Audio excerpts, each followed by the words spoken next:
아침부터 쏟아지는 비에 젖은 골목. 나는 늘 그랬듯이 작은 박스 위에 앉아 있었다. 사람들은 내 앞을 지나치며 눈길 한 번 주지 않았다. 어느 날 낡은 신문지 아래에서 반쯤 젖은 서류 봉투 하나를 발견했다. 그 속에 적힌 내 이름, 그리고 믿을 수 없는 소식. 나는 그 순간 세상에서 가장 외로운 노숙자에서 하루아침에 백만장자의 유산 상속자가 되었다는 사실을 알게 되었다. 내가 노숙자가 된 건 불과 몇 년 전이었다. 그 전까지만 해도 평범한 가장이었고 작은 사업체를 운영하며 나름대로 성실하게 살아왔다. 하지만 어느 날부터인가 사업이 조금씩 기울기 시작했다. 처음에는 단순한 경기 침체라고 생각했다. 하지만 예상치 못한 거래처의 부도와 연쇄적인 미수금, 그리고 갑작스러운 건강 악화까지 겹치면서 모든 것이 무너져 내렸다. 은행 대출 상환일이 다가올수록 가슴은 조여왔고 결국 사업장은 문을 닫게 되었다. 그때부터 내 인생은 완전히 달라졌다. 가족과의 관계도 점점 멀어졌다. 사업 실패의 책임감과 자책감이 나를 짓눌렀고 가족들에게조차 내 아픔을 솔직하게 털어놓을 수 없었다. 처음엔 그래도 가족이 곁에 있어 위로가 됐지만 시간이 흐를수록 서로에게 상처만 남았다. 나는 점점 집에 머무는 시간이 줄었고 가족들은 내 무기력함에 지쳐갔다. 결국 아내와 아이들은 친정으로 떠났고 나는 빈집에 홀로 남겨졌다. 그날 이후로 집은 더 이상 내게 안식처가 아니었다. 오히려 실패와 상실의 상징이 되어버렸다. 처음 거리로 나섰을 때 나는 그저 잠시 머무를 곳을 찾는다고 생각했다. 하지만 현실은 냉혹했다. 지인들에게 연락해 도움을 청해봤지만 모두 바쁘다는 핑계로 나를 외면했다. 한때는 함께 웃고 울던 친구들도 내가 가진 것이 없어지자 연락을 끊었다. 사회는 나 같은 사람에게 너무나도 차가웠다. 하루하루를 버티는 게 전부였다. 잠잘 곳이 없어 공원 벤치와 지하철역을 전전했고 비가 오면 젖고 눈이 오면 얼어붙었다. 처음엔 부끄러움과 자존심 때문에 사람들의 시선을 피하려 했지만 시간이 흐를수록 그런 감정조차 무뎌졌다. 동네 사람들은 나를 거리의 쓰레기처럼 취급했다. 그들과 눈이 마주치면 그들은 고개를 돌리거나 일부러 먼 길로 돌아갔다. 누군가는 내 앞을 지나가며 코를 막았고 누군가는 내게 동전 하나 던져주며 동정 어린 시선을 보냈다. 하지만 그 동정조차도 점점 사라졌다. 나는 점점 말수가 줄어들었고 내 존재는 투명인간처럼 취급받았다. 하루에 몇 마디 말도 하지 않는 날이 많았다. 말이 줄수록 내 마음도 점점 닫혀갔다. 세상과의 연결고리가 하나둘씩 끊어지는 느낌이었다. 노숙 생활은 생각보다 훨씬 더 고됐다.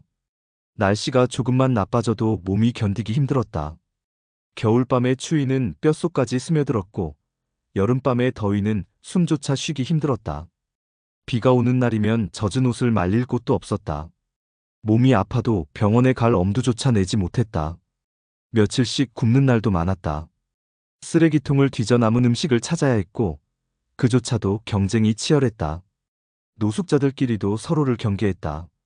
누군가는 내 자리를 빼앗으려 했고 누군가는 남은 음식을 훔쳐갔다. 나는 점점 더 외로워졌다. 세상에 나 혼자 남은 것 같은 기분이었다. 하지만 그 와중에도 내 안에는 작은 희망이 남아 있었다. 언젠가는 이 지옥 같은 생활에서 벗어날 수 있으리라는 막연한 기대였다. 매일 아침 눈을 뜰 때마다 오늘은 뭔가 달라질 수 있지 않을까 하는 마음으로 하루를 시작했다. 지나가는 사람들 중 누군가 내게 손을 내밀어 주지 않을까, 혹은 우연히 좋은 일자리를 얻게 되지 않을까 하는 희망이었다. 그 희망이 있었기에 나는 포기하지 않았다. 아무리 힘들어도 내일은 오늘보다 나을 수 있다는 믿음 하나로 버텼다. 노숙 생활을 하며 나는 많은 것을 잃었지만 동시에 많은 것을 배웠다. 무엇보다 인간의 본성과 세상의 냉혹함을 뼈저리게 느꼈다. 하지만 그 속에서도 작은 친절 하나가 얼마나 큰 힘이 되는지 깨달았다. 누군가 내게 따뜻한 커피 한 잔을 건네주었을 때 나는 다시 한번 살아갈 용기를 얻었다. 길가에 떨어진 동전 하나, 우연히 마주친 따뜻한 미소, 그런 사소한 것들이 내겐 큰 위로였다. 나는 비록 바닥까지 떨어졌지만 완전히 무너지지는 않았다. 내 안에는 아직 포기하지 않는 작은 불씨가 남아 있었다. 그 불씨가 꺼지지 않도록 나는 오늘도 버텼다. 시간이 흐르면서 나는 노숙자들 사이에서도 나름의 질서를 익혔다. 어디서 자야 안전한지, 어느 시간대에 무료 급식이 나오는지, 어떤 사람들이 위험한지 자연스럽게 알게 되었다. 때로는 경찰의 단속을 피해 이리저리 도망쳐야 했고, 때로는 다른 노숙자들과 음식을 나누기도 했다. 그 과정에서 나는 인간관계의 또 다른 면을 보았다. 가진 것이 없을수록 사람들은 더 치열해지고 더 예민해진다. 하지만 그 속에서도 의외의 우정과 연대가 싹트기도 했다. 나는 그들과 함께 울고 웃으며 다시 한번 사람에 대한 신뢰를 조금씩 회복해갔다. 노숙 생활이 길어질수록 내 몸과 마음은 점점 지쳐갔다. 건강은 더욱 악화됐고 병원에 갈 엄두조차 내지 못했다. 가끔은 삶을 포기하고 싶을 때도 있었다. 하지만 그럴 때마다 나는 스스로에게 말했다. 아직 끝난 게 아니라고, 아직 내 인생에 반전이 남아있을지도 모른다고. 그 희망 하나로 나는 오늘도 버텼다. 내일은 오늘보다 나을 수 있다는 믿음, 그것이 나를 지탱해주는 유일한 힘이었다. 어느 겨울날 내가 익숙한 골목길에서 우물통을 뒤지고 있을 때였다. 손가락이 시려운 한파 속에서도 배고픔을 참지 못해 쓰레기 더미를 뒤적이던 그때 누군가 내 어깨를 툭 치는 것이 느껴졌다. 고개를 돌리니 양복 차림의 중년 남자가 서 있었다. 그의 옷차림은 이 동네에서 볼 수 없는 고급스러웠고 손에 든 가죽 서류 가방은 빛이 나는 정도가 아닌 마치 영화 속에서 튀어나온 것처럼 보였다. 나는 본능적으로 몸을 움츠렸다. 경찰이 아닐까, 아니면 또 다른 폭언을 퍼부을 사람일까 하는 두려움이 먼저 몰려왔다. 하지만 그의 얼굴에는 의외로 날카로움이 아닌 무언가를 확인하려는 듯한 복잡한 표정이 어려 있었다. 혹시 이분이신가요? 그가 주머니에서 반세한 사진 한 장을 꺼내들었다. 10년도 더 된 것 같은 그 흑백 사진 속에는 젊은 시절의 내 모습이 선명히 박혀 있었다.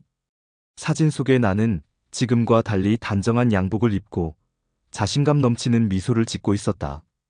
그 사진을 보는 순간 가슴이 답답해지며 머릿속이 하얘졌다. 그 남자는 내 반응을 확인하더니 깊은 한숨을 내쉬며 말을 이었다. 변호사님께서 직접 만나 뵙고 싶다고 하십니다. 이건 제가 전달해야 할 서류입니다.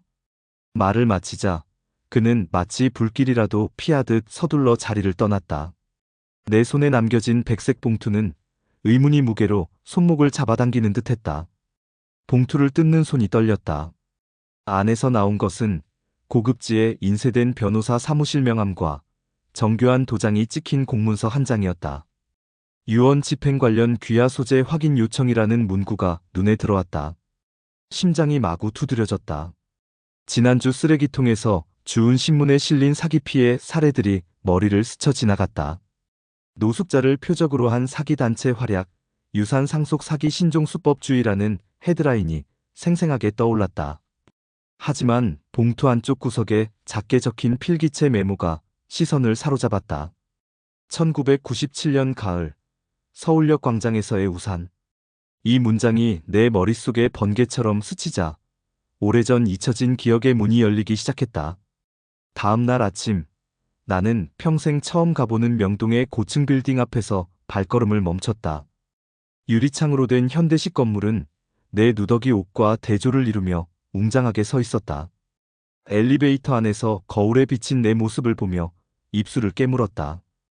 헝클어진 수염, 누렇게 변한 트렌치 코트, 신발 끝에서 드러난 검게 탄 발가락. 하지만 변호사 사무실에 도착하자마자 모든 예상을 뒤집는 일이 벌어졌다. 리셉션 데스크 뒤에 앉은 직원이 일어나 경건하게 고개를 숙이며 인사했고 곧바로 CEO용 엘리베이터로 안내했다. 40층 전망 좋은 회의실에서 마주한 백모란 변호사는 서류 뭉치를 정리하며 진지한 표정으로 입을 열었다. 고객님, 오늘 이 자리는 김영철 회장님의 유언 집행을 위한 첫 번째 단계입니다. 그가 내밀어준 유언장 사본 첫 페이지에는 내 이름과 주민등록번호가 정확히 기재되어 있었다. 김영철이라는 이름은 전혀 낯설었지만 변호사가 건네준 구겨진 흑백 사진 속 인물을 보는 순간 숨이 탁 막혔다. 25년 전 그날 비오는 서울역 광장에서 한 노인이 쓰러져 있는 것을 본 적이 있었다. 주변을 지나던 사람들은 모두 외면했지만 나는 그를 부축해 근처 병원까지 데려다 준 뒤 이름도 묻지 않고 떠났다. 그때 내가 건넨 검은 우산이 사진 속 노인의 손에 쥐어져 있었다. 변호사의 설명에 따르면 그 노인이 바로 전국 체인점을 운영하던 재벌 사업가였으며 죽기 전까지 우산을 간직하며 은인을 찾고 있었다는 것이었다. 유언장 내용은 더욱 충격적이었다. 총 상속액 870억 원 중 30%를 즉시 인출 가능한 현금으로 나머지는 재단 설립을 통해 사회환원화돼 내가 재단 이사장을 맡는다는 조항이 있었다. 변호사는 부동산 권리증, 주식증서, 해외은행 계좌 내역서 등을 줄지어 내 앞에 펼쳐 보였다. 고객님의 신분 확인을 위해 3개월간 조사했습니다. 1997년 10월 17일 서울역 CCTV 기록부터 병원 기록, 당시 근무하던 회사 출퇴근 기록까지 모두 확보했습니다. 그의 말은 계속됐지만 내 귀에는 870억이라는 숫자만 울려 퍼졌다. 손가락으로 계좌 잔액 숫자를 세다가 어느새 눈물이 문서 위로 떨어지고 있음을 깨달았다. 그러나 이 모든 것이 현실처럼 느껴지지 않았다. 회의실을 나서며 변호사가 건넨 두꺼운 서류 봉투를 꽉 쥐고 있던 내 손바닥은 땀으로 젖어 있었다. 빌딩 로비를 지나갈 때 경비원이 갑자기 정중하게 허리를 숙이며 문을 열어주는 것이 어색하기만 했다. 길거리에 서자 추운 겨울바람이 얼굴을 스쳤지만 전혀 느껴지지 않았다. 내 발걸음은 자동적으로 평소 잠자던 지하철역으로 향했고 익숙한 노숙자 친구들이 모여있는 곳에 이르렀을 때 비로소 현실 감각이 돌아왔다. 그들이 내 손에 쥐어진 고급 서류 가방을 보며 수상한 눈초리를 보내자 나는 본능적으로 가방을 감추려 했다. 이 순간부터 내 주변의 모든 관계가 바뀌리라는 예감이 들었다. 그날 밤 평소 잠자던 콘크리트 파이프 안에서 나는 유언장 사본을 반복해 읽었다. 변호사의 명함에 적힌 전화번호, 공증된 서류의 각인, 모든 것이 현실임을 확인시켜 주었다. 하지만 마음 한구석에는 여전히 의심이 자리 잡고 있었다. 정말 이게 나에게 일어난 일인가라는 물음과 함께 과거의 그 작은 선행이 이렇게까지 큰 결과를 낳을 수 있다는 사실이 믿기지 않았다. 잠들기 직전 나는 25년 전 그 우산을 건네던 젊은 날의 자신에게 말을 건넸다. 네가 그때 흘린 한 방울의 친절이 오늘 이렇게 씨앗이 되어 피어났구나. 눈을 감은 채로 나는 오랫동안 잊고 있던 인간의 온기를 다시 느끼고 있었다. 유산 상속 소식이 동네에 퍼지는 데 걸린 시간은 고작 사흘이었다. 아침마다 내가 잠자던 지하철역 출구에 이상한 풍경이 펼쳐지기 시작했다. 어제까지 내게 고개도 돌리지 않던 동네 아줌마들이 수플레 접시를 들고 나타났다. 아이고, 추운데 이거라도 드세요. 그들의 얼굴에는 어색한 미소가 걸려 있었고 손바닥만 한 접시 위로 김서린 된장찌개 냄새가 코를 찔렀다.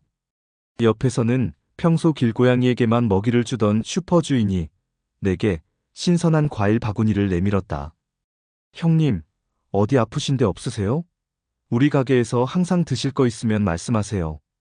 그의 목소리엔 이전까지 들리지 않던 존댓말이 섞여 있었다. 내가 변한 건 없었다. 여전히 누더기 옷을 걸치고 있었고 수염은 덥수룩했다. 하지만 사람들의 시선이 달라졌다. 동네 경비 아저씨는 아침마다 내게 신문을 가져다 주며 사회면 기사를 가리켰다. 여기 보세요. 우리 동네에서 이런 일이 일어나다니. 신문 일면에는 내 사진과 노숙자에서 일약재벌로라는 자극적인 헤드라인이 박혀 있었다.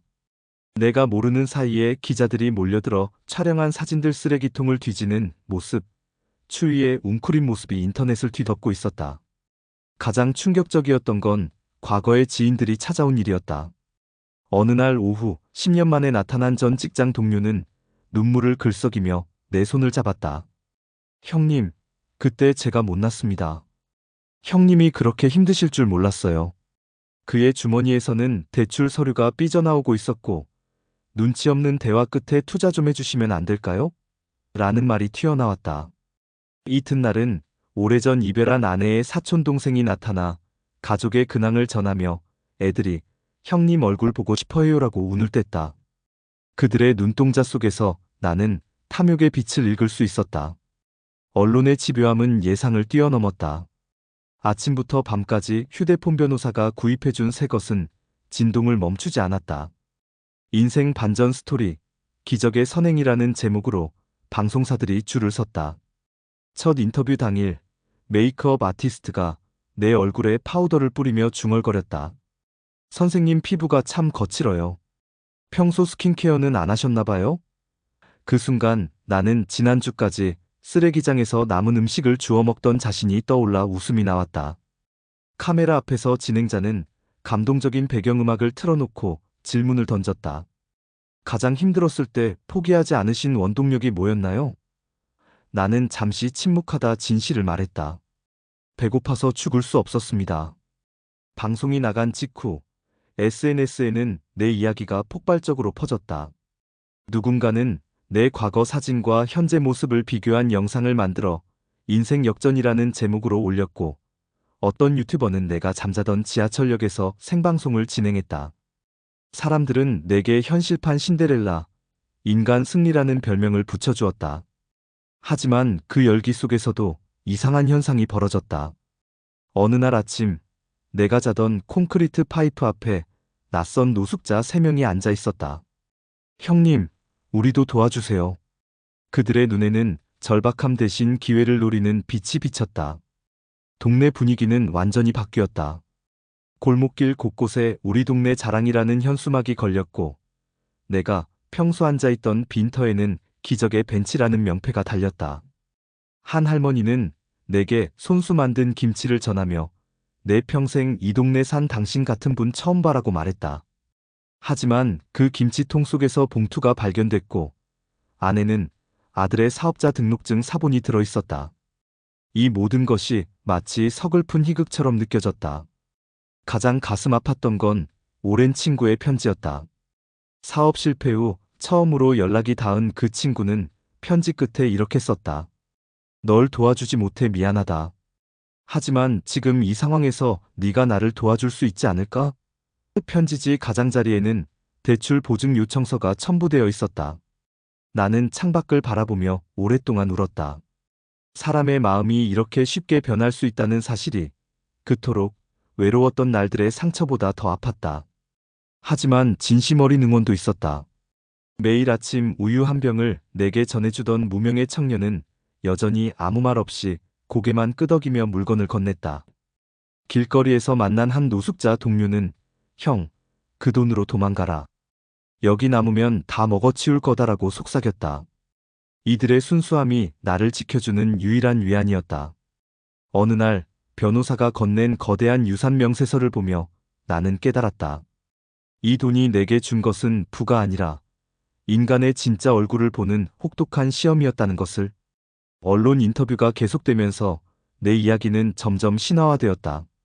한 잡지사는 내 인생을 12페이지에 걸쳐 특집으로 다루었고, 어떤 드라마 PD는 권총협박 수준의 집요함으로 각본 협의를 요구했다. 하지만 카메라가 꺼진 뒤 기자들이 돌아가고 나면 나는 다시 홀로 남았다. 호화로운 호텔 숙소보다 지하철역 벤치가 더 편안하다는 걸 깨달았을 때 나는 비로소 이 변화의 무게를 실감했다. 돈은 내 외로움을 채워주지 못했다. 오히려 진정한 인간관계를 배울 기회마저 앗아가는 것 같았다. 그러나 이 모든 소동 속에서도 한 가지 확실한 것이 생겼다. 사람들은 이제 나를 거리의 쓰레기가 아니라 기적의 사나이로 보기 시작했다는 점이다. 어린아이들이 공책을 들고 사인을 요구해왔고, 중학생들이 진로 상담을 청하기도 했다. 저희 할아버지도 형님처럼 되고 싶어 하세요라고 말하는 아이의 눈빛에서 나는 새로운 책임감을 느꼈다. 이제 내 인생은 나만의 것이 아니게 되었다. 수많은 이들의 희망이 내 어깨에 걸려 있었다. 비록 거짓된 친절에 상처받았지만 진실한 응원에 보답해야 한다는 의무감이 생겨났다. 어느 날 밤 변호사 사무실에서 돌아오는 길에 나는 익숙한 골목을 지났다. 예전에는 내가 지나가면 문을 닫던 상점들이 이제는 환하게 불을 밝히며 들어오세요. 를 외쳤다. 한주점 주인이 달려와 내 소매를 잡았다. 제 딸 결혼식에 꼭 와주세요. 청첩장 여기 있습니다. 그의 손에서 번쩍이는 금박 청첩장을 받아들며 나는 문득 생각했다. 과연 이 청첩장에 백만장자가 아닌 나를 초대하는 것일까?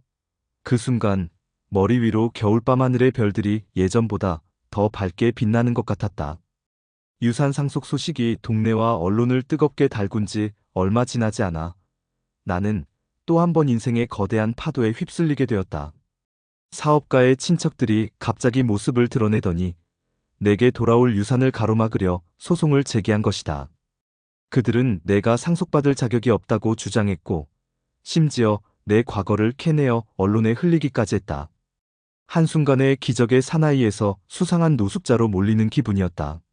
나를 둘러싼 세상의 시선은 다시 차가워졌고 언론은 연일 상속 분쟁이라는 자극적인 제목으로 내 이름을 기사에 올렸다. 법정에 처음 출석한 날 나는 낯선 법복과 날카로운 변호사의 질문, 친척들의 차가운 눈빛에 둘러싸였다. 법정 안팎에서 나를 향한 의심과 비난이 쏟아졌고 나는 다시 한번 세상에 홀로 남겨진 듯한 외로움을 느꼈다. 상대 측 변호사는 내 과거 노숙 생활을 들추며 이런 사람이 정말 유산을 받을 자격이 있느냐고 따져 물었다. 나는 순간순간 숨이 막힐 듯 했지만 내 곁에는 변호사가 든든하게 버티고 있었다. 그는 내 과거 선행과 사업가가 직접 남긴 유언장의 진정성을 하나하나 증명해 나갔다. 소송은 예상보다 길어졌다. 한 달, 두 달, 계절이 바뀌어도 법정 싸움은 끝날 기미가 보이지 않았다. 그 과정에서 나는 내 인생의 상처와 실패, 그리고 다시 일어서기까지의 고통을 모두 끄집어내야 했다. 상대 측은 내 약점을 집요하게 파고들었고 나는 매일 밤 잠을 이루지 못했다. 언론은 내 과거를 미화했다가도 다음 날이면 다시 비난 기사로 도배했다. 나는 내 존재 자체가 세상의 구경거리가 된 것 같아 괴로웠다. 하지만 그럴수록 내 곁을 지켜주는 사람들이 있었다. 한겨울 새벽 변호사 사무실에서 돌아오는 길에 동네 분식집 아주머니가 따뜻한 어묵 국물을 건네주었다. 힘내요. 이 동네 사람들은 다 알고 있어요. 당신이 어떤 사람인지. 그 한마디에 나는 울컥 눈물이 쏟아졌다. 슈퍼 주인은 매일 아침 신문을 챙겨주며 나중에 다 끝나면 꼭 우리 가게 들러요라고 응원했다. 나를 진심으로 위로해주는 이웃들의 존재는 세상의 모든 비난보다 더 큰 힘이 되었다. 법정에서의 싸움은 점점 치열해졌다. 상대 측 친척들은 유언장이 위조됐다는 의혹을 제기했고 내가 사업가와 아무런 인연이 없었다고 주장했다. 하지만 변호사는 내가 25년 전 서울역 광장에서 사업가를 도왔던 기록, 병원 진료 기록, 그리고 그날 내가 건넨 우산의 행방까지 하나하나 증거로 제출했다. 법정에서 과거의 선행이 다시 조명될 때마다 나는 그날의 기억이 떠올라 가슴이 먹먹해졌다. 그 작은 친절이 내 인생을 이렇게 뒤바꿔 놓으리라곤 상상도 못했으니까. 소송이 길어질수록 내 마음은 지쳐갔다. 때로는 이 모든 걸 포기하고 싶다는 생각도 들었다. 하지만 그럴 때마다 내 곁에 사람들이 내 손을 잡아주었다. 형님, 끝까지 버텨요. 형님이 이기면 우리 모두 희망을 얻는 거예요. 노숙자 시절 함께 지냈던 친구들은 내게 따뜻한 밥 한 끼를 나눠주었고 길거리에서 만난 아이들은 힘내세요. 라고 응원했다. 그들의 진심 어린 위로가 없었다면 나는 이미 쓰러졌을지도 모른다. 마침내 법정은 내 손을 들어주었다. 판사는 유언장의 진정성과 내 선행의 사실을 인정하며 사업가의 유산을 내가 상속받을 자격이 있다고 판결했다. 그 순간 나는 지난 수개월간의 고통과 외로움, 그리고 세상의 차가운 시선을 모두 떨쳐낼 수 있었다. 법정 밖을 나서자 동네 사람들과 기자들이 몰려들었다. 나는 그들에게 고개 숙여 인사했다. 이 모든 건 저 혼자 이룬 것이 아닙니다. 저를 믿고 응원해준 여러분 덕분입니다. 상속을 둘러싼 소송은 내게 또 한 번 인생의 의미를 깨닫게 해주었다. 돈과 명예보다 더 소중한 것은 힘들 때 내 곁을 지켜주는 사람들의 따뜻한 마음이었다. 나는 이제 백만장자의 유산을 상속받은 사람이 되었지만 무엇보다 값진 것은 그 과정을 통해 다시 한번 인간에 대한 신뢰와 희망을 되찾았다는 점이었다. 내 인생의 반전은 아직 끝나지 않았다. 이제 나는 내게 손을 내밀어준 이웃들에게 그리고 세상에 받은 따뜻함을 돌려줄 차례임을 느꼈다. 상속 소송이 끝나고 나는 법원 계단을 내려오며 깊은 숨을 내쉬었다. 수많은 카메라 플래시와 축하 인사, 그리고 기자들의 질문이 쏟아졌지만 내 마음은 오히려 조용했다. 그동안의 소란과 소송, 그리고 사람들의 변화무쌍한 태도를 겪으며 나는 세상에 대한 시선을 다시 정리하게 되었다. 내 손에 쥐어진 유산은 단순한 돈이 아니었다. 그것은 내 삶의 의미, 그리고 앞으로 무엇을 해야 할지에 대한 무거운 책임감이었다. 나는 곧바로 동네로 돌아갔다. 예전에 나는 그 골목에서 누구에게도 주목받지 못한 채 하루하루를 버티며 살아갔다. 하지만 이제는 모든 것이 달라져 있었다. 내가 걸어들어서자 동네 사람들은 멀찍이 서 나를 바라보다가 이내 조심스럽게 다가왔다. 한때 내게 차가운 시선을 던졌던 이들도 이제는 내 앞에서 머뭇거리며 인사를 건넸다. 나는 그들의 변화된 태도를 보며 마음 한켠에 묵직한 감정이 차올랐다. 분명 예전의 나였다면 이 상황을 원망이나 복수로 받아들였을지도 모른다. 하지만 지금의 나는 달랐다. 그들의 태도 변화는 내게 인생의 무상함과 한순간에 뒤집힐 수 있는 운명의 아이러니를 다시금 일깨워 주었다. 유산을 상속받은 뒤 나는 무엇을 할지 고민했다. 그저 내 삶을 편하게 누릴 수도 있었지만 내 마음 깊은 곳에서는 과거의 나처럼 힘든 이웃들이 계속 떠올랐다. 나와 같이 거리에서 잠을 자고 따뜻한 밥 한 끼를 위해 하루를 견디는 이들이 너무 많았다. 나는 그들을 외면할 수 없었다. 그래서 결심했다. 내게 주어진 이 기회를 내 인생을 바꿔준 그 작은 선행처럼 누군가의 삶을 바꾸는 데 쓰기로. 우선 동네에 무료 급식소를 열었다. 처음에는 몇몇만 찾아왔지만 소문이 퍼지자 점점 더 많은 사람들이 찾아왔다. 나는 직접 식판을 나르고 음식을 담으며 그들과 눈을 맞췄다. 그들의 손은 거칠고 표정은 굳어 있었지만 따뜻한 밥 한 끼를 마주할 때마다 조금씩 마음의 문을 열었다. 나는 그들의 이야기를 들었다. 누군가는 가족에게 버림받았고 누군가는 사업 실패로 나락에 떨어졌다고 했다. 그들의 사연은 모두 내 과거와 닮아 있었다. 나는 그들에게 말했다. 나도 당신들과 똑같았습니다. 하지만 작은 희망이 내 인생을 바꿨습니다. 그 말에 몇몇은 눈물을 흘렸고 누군가는 조용히 고개를 끄덕였다. 무료 급식소 옆에는 노숙자 쉼터도 마련했다. 따뜻한 잠자리와 깨끗한 이불, 그리고 샤워 시설까지 갖춘 공간이었다. 처음에는 경계하던 이들도 점점 서로를 의지하며 쉼터의 분위기를 만들어갔다. 나는 그곳에서 많은 사람들과 밤늦게까지 이야기를 나눴다. 그들은 내게 고마움을 표했지만 오히려 내가 더 감사했다. 그들의 삶을 통해 나는 다시 한번 인간의 강인함과 희망을 배웠다. 동네 사람들도 내 변화에 조금씩 영향을 받았다. 예전에는 노숙자들을 멀리하던 이들이 이제는 급식소에 자원봉사를 나오기 시작했다. 슈퍼 주인은 매일 신선한 과일을 기부했고 분식집 아주머니는 따뜻한 국을 끓여왔다. 아이들은 학교 숙제로 급식소에서 봉사활동을 하며 세상의 또 다른 얼굴을 배웠다. 나는 그 모습을 보며 내 작은 결심이 동네 전체를 변화시키고 있음을 실감했다. 한편 나를 무시하던 사람들이 내 앞에서 고개를 숙였다. 과거에 내게 상처를 주었던 이들도 찾아와 미안하다고 말했다. 나는 그들에게 원망이나 복수심을 갖지 않았다. 오히려 그들의 솔직한 사과와 변화된 태도를 보며 인생이란 언제든 뒤집힐 수 있다는 진실을 다시 한번 깨달았다. 내가 그들에게 받은 상처는 시간이 지나며 아물었고 이제는 그들과 함께 새로운 미래를 만들어가고 있었다. 나는 종종 과거를 떠올렸다. 비에 젖은 골목, 외로운 밤, 그리고 따뜻한 밥 한 끼를 꿈꾸던 그 시절. 그때의 나는 절망 속에서도 작은 희망을 놓지 않았다. 그리고 그 희망이 지금의 나를 만들었다. 내 작은 선행이 내 인생을 완전히 바꿨듯 이제는 내가 누군가의 인생을 바꿔줄 수 있다는 희망을 품게 되었다.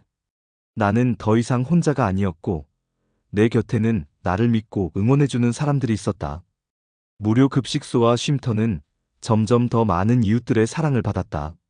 나는 그곳에서 매일 새로운 사연을 들으며 세상에는 아직 따뜻함이 남아있음을 느꼈다. 내 인생의 반전은 단순히 돈이나 명예가 아니라 다시 사람을 믿고 사랑할 수 있게 된 것이었다.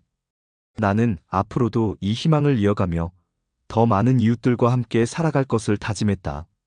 내 작은 결심이 누군가의 인생을 바꿀 수 있다는 믿음, 그것이 내 삶의 새로운 시작이었다. 이제 나는 더 이상 외로운 노숙자가 아니다. 한때 나를 외면하고 손가락질하던 동네에서 이제는 모두가 내게 인사를 건네고 어려운 일이 있으면 먼저 내게 조언을 구한다. 골목길을 지날 때마다 아이들은 내 손을 잡고 웃으며 함께 걷고 어른들은 내게 고마움을 전한다. 무료 급식소와 쉼터에 모인 이웃들은 서로를 격려하며 내가 시작한 작은 변화가 동네 전체에 퍼져나가는 모습을 보며 가슴이 벅차오른다. 나는 더 이상 누더기 옷을 입고 구석에 숨어 있지 않는다. 대신 사람들 속에서 당당히 웃으며 내 이야기를 나누고 누군가의 인생에 작은 용기를 더해주는 사람이 되었다. 하지만 무엇보다 소중한 것은 돈이나 명예가 아니었다. 유산을 상속받아 백만장자가 되었지만 내 마음속에 다시 피어난 희망과 용기가야말로 내 인생의 진짜 보물이었다. 절망의 바닥에서 한 줄기 희망을 놓지 않았던 그 시간들, 아무도 내게 관심을 주지 않던 시절에도 포기하지 않고 살아남으려 애썼던 그 순간들이 지금의 나를 만들어 주었다. 나는 돈으로 살 수 없는 소중한 가치, 바로 인간에 대한 신뢰와 따뜻함, 그리고 자신을 믿는 용기를 다시 얻게 되었다. 인생은 정말 한순간에 달라질 수 있다. 내가 바닥에 있을 때 세상은 내게 아무런 기대도 하지 않았다. 하지만 나는 그저 하루하루를 버티며 작은 선행이라도 놓치지 않으려 애썼다. 누군가에게 따뜻한 말 한마디를 건네고 길을 잃은 이를 도와주고 쓰러진 노인을 부축했던 그 작은 행동들이 결국 내 인생의 반전을 만들어냈다. 그때는 몰랐지만 내 삶의 가장 힘든 순간이 오히려 내 인생의 전환점이 될 수 있었던 것이다. 세상이 나를 외면할 때도 내 안의 희망만은 결코 꺼지지 않았다. 이제 나는 내 이야기를 듣는 여러분께 진심을 담아 말하고 싶다. 절대 포기하지 말라고, 자신만의 희망을 꼭 품으라고. 아무리 힘든 상황에 놓여 있더라도 인생은 언제든 뒤집힐 수 있다. 내가 그랬듯이 여러분 앞에도 언젠가는 인생의 반전이 찾아올지 모른다. 중요한 것은 그 순간까지 포기하지 않고 자신을 믿으며 작은 선행과 용기를 이어가는 것이다. 세상은 때로 냉정하고 사람들은 쉽게 변할 수 있지만 자신이 품은 희망과 용기만은 누구도 빼앗을 수 없다. 나는 이제 매일 아침 새로운 마음으로 하루를 시작한다. 어제보다 더 나은 내가 되기 위해, 그리고 또 다른 누군가의 인생에 작은 희망이 되어주기 위해. 과거의 나처럼 힘들고 외로운 이웃들에게 손을 내밀며 내가 받은 따뜻함을 다시 세상에 돌려주고 있다. 내 삶은 이제 나 혼자만의 것이 아니다. 내가 만난 모든 이웃, 그리고 내 이야기를 듣는 여러분과 함께 나누는 소중한 선물이다. 이 이야기를 통해 여러분도 자신의 인생을 다시 한번 돌아보길 바란다. 혹시 지금 힘든 시간을 보내고 있다면 절대 좌절하지 말고 내일을 향한 희망을 놓지 않길 바란다. 인생은 언제나 예기치 못한 순간에 우리가 상상하지 못한 방식으로 반전을 선물해준다. 그 기적의 순간을 맞이할 수 있도록 오늘도 자신을 믿고 작은 선행을 이어가길 바란다. 여러분의 인생에도 반드시 따뜻한 봄날이 찾아올 것이다. 내가 그랬던 것처럼 여러분도 언젠가 자신만의 기적을 만나게 되길 진심으로 응원한다.